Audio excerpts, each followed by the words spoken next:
Green Bay Packers fans, this is Brody, and we need to talk about a concerning start to the preseason.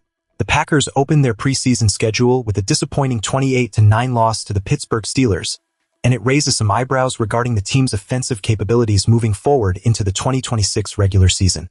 Before we dive into this, tell me where you're watching from and what you think about this situation. We're building this community toward 10,000 subscribers, so please subscribe and help us reach that milestone. Now, let's unpack what happened on that field. Despite the loss, the game was a crucial opportunity for the Packers to assess their roster. Quarterback Jordan Love took the field, along with 3 of the 5 starting offensive linemen and key defensive players. However, it was clear that with 16 players sidelined, the team is still trying to establish its identity under new defensive coordinator Jonathan Gannon. General Manager Brian Gutekunst emphasized the importance of getting those starters back on the field to shake off the rust, and head coach Matt LaFleur echoed that sentiment about needing those snaps, even with the inherent risks of injury. But let's talk about the scheme. We expected it to be vanilla in the preseason opener, and it was. Gannon played it safe, not wanting to reveal too much this early. However, we did see structural changes that point to a more aggressive defense, with blitzes coming from the secondary that we haven't seen in recent years. Safety Kitan Oladapo made an impressive sack in the second quarter, showcasing that aggressive approach. Yet, while some aspects looked promising, others were concerning. Missed tackles were a glaring issue, with sequences where players like Keyshawn Nixon and Oladapo couldn't wrap up, allowing extra yards.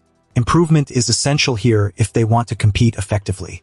On the offensive side, the depth along the offensive line is a growing concern.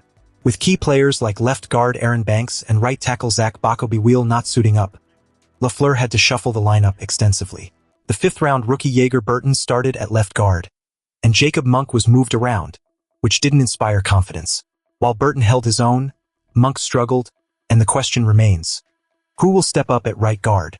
This is critical, especially as we look toward the regular season. The Packers need to find stability in their offensive line if they're going to protect Love and create opportunities for their playmakers.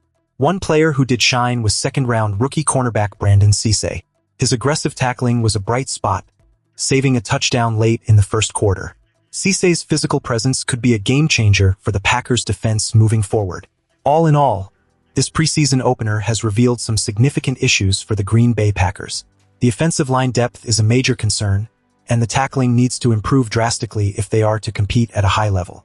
These next 2 preseason games will be critical for the team to address these problems before the regular season kicks off. So, what do you think the Packers need to do to solidify their offensive line before the regular season? Let me know in the comments. And don't forget to subscribe to help us reach that goal of 10,000 subscribers.